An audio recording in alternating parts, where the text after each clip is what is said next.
आज तक आप लोगों ने डार्क वेब के बारे में काफी कुछ सुना होगा और आज हम लोग जानने वाले हैं एक ऐसे यूजर के बारे में जो कि डार्क वेब पर काफी सारी वीडियो अपलोड किया करता था। उसने सारा का सारा जो ये वीडियो बनाने का कॉन्सेप्ट है ये पब्लिकली उठाना शुरू कर दिया। पब्लिक में ही जाकर वो बनाया करता था, लेकिन किसी भी व्यक्ति को इस बारे में अंदाजा नहीं था कि ये बंदा डार्क वेब से जुड़ा हुआ है और ये हमारी वीडियो बनाकर, जो कि हम लोग किसी को भी नहीं दिखाना चाहेंगे, प्राइवेट वीडियो, वो जाकर डार्क वेब पर डालने वाला है। लेकिन कौन था ये बंदा, इस बारे में जब तक हम लोग जान पाए, आप अपना अंगूठा उठाकर लाइक बटन पर डाल दीजिए और इसके साथ साथ ही सब्सक्राइब बटन को भी दबा दीजिएगा, क्योंकि मैं यहाँ पर इसी तरह की काफी सारी वीडियो लाता रहता हूँ। और अगर आप लोग शाउट आउट चाहते हैं तो वीडियो के नीचे जाकर एक प्यारा सा कमेंट जरूर करें। इसी के साथ चलिए दोस्तों शुरू करते हैं ब्लडी फाइल्स की आज की वीडियो। इस कहानी की शुरुआत होती है मैनचेस्टर इंग्लैंड से, जब टाइम 24 अक्टूबर 1988 का था। तो इसी दिन मैथ्यू फोल्डर का जन्म होता है। आज के टाइम में इसके पिता की खुद की एक पेंट फैक्ट्री थी और वहां पर वो काफी अच्छे पैसे कमा लिया करते थे, जिससे कि वो अपनी फैमिली का काफी अच्छे से खर्चा निकाल पाए। मैथ्यू को कभी भी अपनी जिंदगी में पैसे की कोई कमी नहीं थी, क्योंकि उसके पिता काफी अच्छा पैसा कमा रहे थे कि फैमिली का वो काफी अच्छे से ध्यान रख रहे थे और काफी अच्छे स्कूल में वो लोग मैथ्यू को डाल देते हैं। मैथ्यू अपनी पढ़ाई काफी अच्छे से कंप्लीट करता है। वो पढ़ाई में काफी ज्यादा अच्छा था और उसके इंटेलिजेंस का अंदाजा हम लोग इससे भी लगा सकते हैं कि उसका नंबर कैम्ब्रिज यूनिवर्सिटी में आ जाता है और वो वहां पर पढ़ाई करता है। वो फिजिक्स का मानो मास्टर ही था और जब वो अपना कोर्स कंप्लीट करके पीएचडी कर रहा था तो खुद उनके टीचर्स ने ये बात कही थी कि आज तक हम लोगों ने मैथ्यू जैसा स्टूडेंट नहीं देखा। ये सच में ही काफी ज्यादा होनहार है और इसे कोई भी चीज अगर हम लोग बता देते हैं तो ये कुछ ना कुछ एक्स्ट्रा ही हमें बताने की कोशिश करता है। हर एक चीज में इसका काफी अच्छा इंटरेस्ट है। यूं ही टाइम बीत रहा था। मैथ्यू की अब गर्लफ्रेंड भी बन चुकी थी, लेकिन इसी टाइम मैथ्यू को एक अजीब सा शौक पड़ चुका था। वो लोगों की छिपकर बातें सुना करता था, उनके प्राइवेट वीडियो बनाया करता था और जो सबसे अजीब बात थी वो ये कि उसने अपने कॉलेज कैंपस में ही जो टॉयलेट होता है उसमें एक हिडन कैमरा लगा दिया था। जितने भी लड़के लड़कियां उस टॉयलेट में जाते, टॉयलेट को यूज किया करते थे, उन सभी की प्राइवेट वीडियो वहां पर कैप्चर हो जाया करती थी। और मैथ्यू शाम को वहां से जब वापस अपने कैंपस पर आया करता था अपनी यूनिवर्सिटी से, तो वो उन कैमरों को उतार लाता। अपने रूम पर पहुंचकर वो उन सारी की सारी वीडियो को देखा करता था कि आज कौन सी लड़की इस बाथरूम में गई थी, इसके अलावा कौन सा लड़का यहाँ पर आया था। उसे इस चीज से कोई भी मतलब नहीं था कि उसकी वीडियो में कोई लड़का कैद हुआ है या फिर कोई लड़की कैद हुई है। और इसी तरह चलते चलते अगले काफी दिनों में मैथ्यू ने काफी सारी वीडियो इकट्ठा कर ली। उनके कॉलेज में लगभग जितनी भी लड़कियां मौजूद थी उनमें से आधी से ज्यादा उसके वीडियो में मौजूद थी और वो सारी की सारी टॉयलेट में बिना कपड़ों के हुआ करती थी और इन सारी चीजों को मैथ्यू इकट्ठा कर रहा था। लेकिन जब भी वो आगे से आगे इन सारी वीडियो को इकट्ठा किया करता था तो उसके पास डाटा काफी ज्यादा इकट्ठा हो चुका था। और इसी टाइम मैथ्यू को पता चलता है कि अगर मैं इन सारी की सारी वीडियोस को अडल्ट साइट पर डाल देता हूं तो मुझे काफी सारे पैसे भी मिल सकते हैं और पैसे मिलो ना मिलो वैसे मेरा पेज प्रमोट हो जाएगा और उसके ऊपर काफी सारे मेरे फॉलोवर आ जाएंगे। जिसके चलते उसने एक एक करके अडल्ट साइट्स के ऊपर वो सारी की सारी वीडियो डालना शुरू कर दिया और कुछ एक दिनों बाद ही काफी सारे फॉलोवर उसकी अडल्ट साइट पर इकट्ठा हो चुके थे। अब मैथ्यू के दिमाग में ये बात आने लगी थी कि अगर मैं और ज्यादा वीडियो बनाकर यहाँ पर डालता हूँ तो मुझे काफी सारे और फॉलोवर मिलेंगे और इसके साथ साथ काफी सारा पैसा भी मिलने वाला है। तो उसने अपनी यूनिवर्सिटी के टॉयलेट में तो काफी सारे कैमरे लगा ही दिया करता था वो। इसके अलावा वो वहीं पर मौजूद जो एक मेट्रो स्टेशन था, वहां पर जो पब्लिक टॉयलेट मौजूद था उस पर भी कैमरे लगाने शुरू कर दिए और वहां पर सारे के सारे अननोन लोग आया करते थे। अब वो उन सारी वीडियो को भी उस पर डालने लगा था अपनी अडल्ट वाली साइट पर। तो अब मैथ्यू के पास काफी सारे पैसे आ चुके थे और उसने अपने घर पर, जहां पर कि वो अकेला रहा करता था अपने माता पिता से दूर, वहां पर एक पार्टी ऑर्गेनाइज करवाई। वहां पर काफी सारे लड़के लड़कियां आते हैं जो भी उसे जाना पहचाना करते थे और वहीं पर उसके गर्लफ्रेंड भी आती है। लेकिन यहाँ पर इन सारे लोगों को बुलाने से पहले उसने वहां जो टॉयलेट मौजूद था उसमें भी एक स्पाई कैमरा लगा दिया था और जितने भी लोग यहाँ पर पार्टी करने के लिए आए थे उनमें से काफी सारे लोग जाकर उस टॉयलेट को यूज करते हैं। काफी सारी ऐसी लड़कियां मौजूद थी जिन्होंने इस टॉयलेट में जाकर अपने कपड़े वगैरह उतार दिए थे। वो उन्हें सुखाने की कोशिश कर रही थी क्योंकि जब बाहर पार्टी चल रही थी तो मैथ्यू वहां पर काफी सारी कोल्ड ड्रिंक और काफी सारी शराब वहां पर लड़कियों के ऊपर फेंक रहा था। तो बाद में वो लड़कियां उस रूम में जाती, अंदर जाकर अपने आप को साफ करने की कोशिश करती और इसी टाइम जब उन लड़कियों ने अपने कपड़े उतारे तो दूसरी तरफ मैथ्यू ने वहां पर एक स्पाई कैमरा लगा रखा था जिसके अंदर उन सारी लड़कियों के न्यूड वीडियो कैप्चर हो रहे थे। और जैसे ही ये पार्टी खत्म होती है तो मैथ्यू उस टॉयलेट में जाता है, वहां से वो कैमरा निकालता है, जितनी भी उसने वो वीडियो कैप्चर की थी उनके छोटे छोटे क्लिप बनाकर एक एक वीडियो बनाकर वो अपनी साइट पर डालने लगता है। अब उसके पास पैसे की कोई कमी नहीं थी, लगातार वो उस अडल्ट साइट से पैसे कमा रहा था क्योंकि ऐसी ऐसी चीजों को देखने के लिए लगातार लोग उसको और ज्यादा सर्च कर रहे थे। लेकिन ये सारी चीजें जब मैथ्यू एक तरफ कर रहा था तो उसे पता चलता है कि इसी तरह की काफी सारी वीडियो डार्क वेब पर भी डाली जाती हैं। बस उनमें थोड़ा सा ये फर्क होता है कि वहां पर थोड़ी सी डिस्टर्बिंग टाइप की वीडियो होती हैं। तो उसने जितनी भी अपनी वीडियो थी जो उसे लग रही थी कि ये डार्क वेब पर डालने के लायक है, उसने डार्क वेब पर भी डाल दी थी। और इसके अलावा अब जैसे ही उसने डार्क वेब पर वीडियो डालना शुरू किया तो इसके दिमाग में ये बात आने लगी क्यों न मैं इसी तरह की वीडियो और ज्यादा अच्छे से क्रिएट करूं जिससे मैं इन सारी वीडियो को डार्क वेब पर भी डाल पाऊं। जिसके लिए उसे और ज्यादा अच्छे से वीडियो बनानी थी और उसके तौर पर वो 13-14 साल की लड़कियों के पास अब मैसेज करने लगा था कि क्या तुम्हें बिल्ली चाहिए। छोटी छोटी लड़कियां ये बात सोचकर काफी ज्यादा खुश हो जाती कि उनके पास छोटी सी कोई कैट पालने के लिए आ जाएगी, तो वो हाँ भर देती है। और इसी तरह मैथ्यू उनसे बातचीत करना शुरू कर देता कि आज के टाइम में तो मैं बाहर हूँ, वापस जैसे ही मैं आऊंगा आपको वो कैट जरूर दे दूंगा। दरअसल मैं इस तरह का एक आर्टिस्ट हूँ, मैं काफी तरह की पेंटिंग वगैरह बनाता हूँ, काफी सारे स्केच वगैरह बनाता हूँ, अलग अलग तरह के अलग अलग लोगों को वो बात कहा करता था। ये बात उनसे कहता कि अगर वो उन्हें उनके न्यूड फोटो भेज देती हैं तो वो उसे काफी अच्छे पैसे देगा। और हाँ विश्वास करो, जैसे ही उसकी पेंटिंग कंप्लीट होगी या फिर स्केच कंप्लीट होगा वो उन्हें डिलीट कर देगा। सामने वाला बंदा पहले तो मना कर देता, लड़कियां मना कर देती, लेकिन छोटी छोटी लड़कियां 13-14 साल की वो इस बात को अच्छे से नहीं समझ पाती और काफी सारी ऐसी लड़कियां वहां पर मौजूद थी जो कि इस बात के लिए मान गई। उन्होंने ये बात सोची कि कुछ एक देर की ही तो बात है, हमें सिर्फ फोटो क्लिक करके भेजनी है, सामने वाला अपनी पेंटिंग वगैरह बना लेगा और पेंटिंग में बिल्कुल हूबहू हमारे जैसा फेस तो आने से रहा, जिसके चलते वो मान जाती। और दूसरा सबसे खास कारण ये था कि मैथ्यू उन लड़कियों को ये बात कहा करता था कि तुम्हें सिर्फ और सिर्फ 8-10 फोटो मुझे देनी है अपनी, जोन सी भी अच्छी सी होगी मैं उससे अपनी पेंटिंग बना लूंगा और इसके बदले वो उन्हें 2,500 से 3,000 डॉलर देने के लिए तैयार है। छोटे एज की लड़कियां इस बात को सुनकर काफी खुश हो जाया करती थी कि इसमें क्या खास दिक्कत है और वो अपनी न्यूड फोटो उन्हें भेज दिया करती थी। लेकिन जैसे ही वो लड़की उसके पास फोटो भेज दी तो पैसे मिलने की तो काफी दूर की बात है, मैथ्यू उन्हें ये बात कहा करता था कि और फोटो उसे चाहिए। जब वो लड़कियां काफी सारी फोटो उसे दे देती और आखिर में ये बात सोचने लगती कि ये पैसे तो मुझे दे ही नहीं रहा है और वो इस बात से मना करती कि और फोटो वो उसे नहीं देने वाली। और जैसे ही वो लड़कियां इस बात के लिए मना करती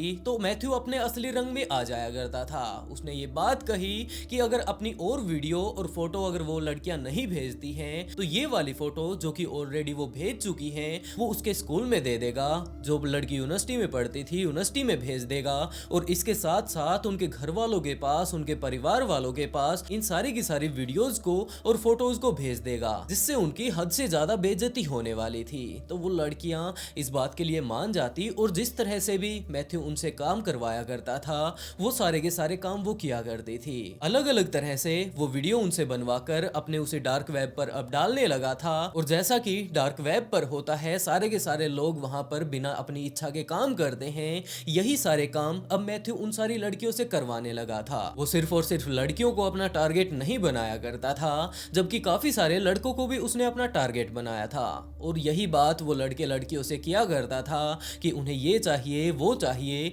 या फिर इसके अलावा काफी बार वो ये बात भी कहा करता था कि उसे एक बेबी सीटर की जरूरत है। इस तरह से वो धीरे धीरे कर उनसे बातें बढ़ाता, ये बात कहता कि कभी कभार तो मैं बाहर हूँ, और कभी कभार ये बात कहता कि अभी कुछ एक दिनों तक तो मुझे टाइम नहीं है, उसके बाद तुम आ जाना। और यूं ही थोड़े दिनों तक बातें कर लेने के बाद वो उनसे अलग अलग तरह की उनकी न्यूड मांग लिया करता था, और सामने वाला बंदा भी पैसे के लालच में भेज दिया करता था। जैसे ही मैथ्यू के कंट्रोल में वो लड़के लड़कियां आया करते थे तो उनसे वो अलग अलग टास्क करवाया करता था। पहले वो जाकर डार्क वेब पर चेक करता कि यहाँ पर क्या ट्रेंडिंग में चल रहा है, और उसके बाद काफी सारे लड़कों को लड़कियों को उसने ये टास्क दिया था कि वो रेलवे स्टेशन पर जाए और वहां पर जो पब्लिक टॉयलेट मौजूद है, टॉयलेट की जो सीट है उसे अपनी जीभ से चाटें, और इसके साथ साथ जब वो इस काम को कर रहे हो वो खुद का ही वीडियो बनाएं। इस तरह के काफी सारे वीडियो मैथ्यू ने अपने उन सारे के सारे लोगों से करवाए जो कि उसके चंगुल में फंसे हुए थे, और काफी सारे लोगों को तो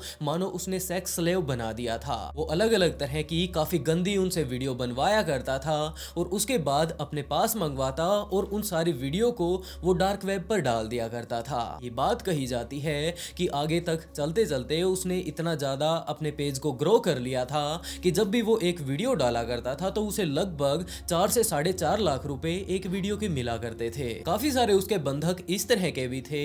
हाँ हम लोग इन्हें बंधक कह सकते हैं, जो कि सारी की सारी बातें उसकी माना करते थे। तो उनमें से कुछ एक ऐसे थे जिन्हें वो ये बात कहा करता था कि वो एक कचरे के ढेर में जाएं और वहां पर एक बच्चे का डायपर ढूंढें जो कि पहले ही यूज हो चुका हो। उसके बाद जैसे ही उन लोगों को वो डायपर मिल जाया करता था तो मैथ्यू उन्हें ये बात कहा करता था कि वो जाकर अपने कैमरे को एक जगह पर फिट कर दें और सामने उस कैमरे के आकर उस डायपर को वो खाए। ये सारे काम उन लोगों के लिए इतने आसान नहीं हुआ करते थे, लेकिन उसकी जो प्राइवेट वीडियो थी वो मैथ्यू के पास थी। अगर वो लोग ऐसा काम ना करते तो उनकी वो सारी की सारी वीडियो मैथ्यू उनके घर वालों के पास भेजने वाला था, जिसके चलते काफी सारे लोग ऐसे थे जो कि उसके कहने पर रेलवे स्टेशन पर जाते, वहां पर टॉयलेट सीट को चाटकर अपने वीडियो बनाकर उसके पास भेजा करते थे। और काफी सारे ऐसे उनके घर पर मौजूद जो कुत्ता था उसके खाने का जो एक बॉक्स होता है जिसमें सारा का सारा उसका खाना डाला जाता है, उसमें कुत्ते का खाना डालकर वो लोग खाकर अपनी वीडियो मैथ्यू के पास भेजा करते थे,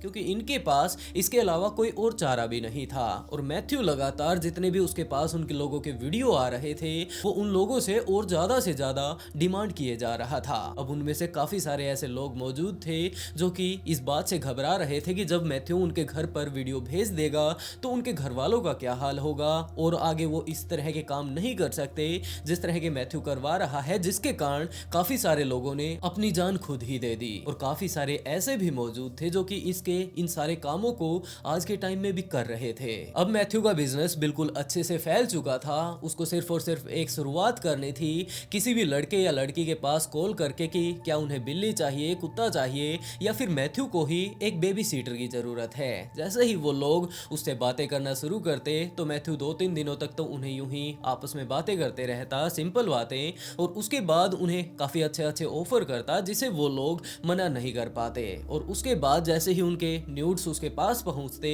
वो उन सभी लोगों को ये बात कहने लगता कि अगर वो अपने और ज्यादा वीडियो नहीं भेजते हैं तो ये सारे वीडियो उनके या तो कॉलेज वालों को भेज दिए जाएंगे या फिर उनके घर पर भेज दिए जाएंगे। और वो सभी लोग इस बात को अपने दिमाग में रखकर कि हो सकता है और वीडियो अगर ये इसके पास भेज देते हैं तो वो बच जाएंगे। लेकिन दूसरी तरफ जैसे ही उसके वो पुराने वाले वीडियो उसके पास आए थे उसने वो अपनी वेबसाइट पर डाल दिए थे। दूसरी तरफ जो भी उसके डार्क वेब पर डालने के लायक था उसे डार्क वेब पर वो डाल देता था। और इसके साथ साथ जब वो आगे से उन लोगों को टॉर्चर करने के लिए बोलता, काफी सारे अपने इसी तरह के अजीबोगरीब टास्क करवाने के लिए बोलता, तो जैसे ही वो वाले उसके पास वीडियो आते तो वो उन्हें सीधा का सीधा डार्क वेब पर डाल दिया करता था। और ये सारे के सारे टास्क वो उन्हें तभी दिया करता था जब वो डार्क वेब पर अच्छे से उन्हें चेक कर लेता और ये देख लेता कि आज के टाइम में ट्रेंडिंग पर क्या चल रहा है। एक लड़की ने अपनी लगभग 200 से कहीं ज्यादा फोटो मैथ्यू को दे दी थी, जिसमें फोटो भी मौजूद थी,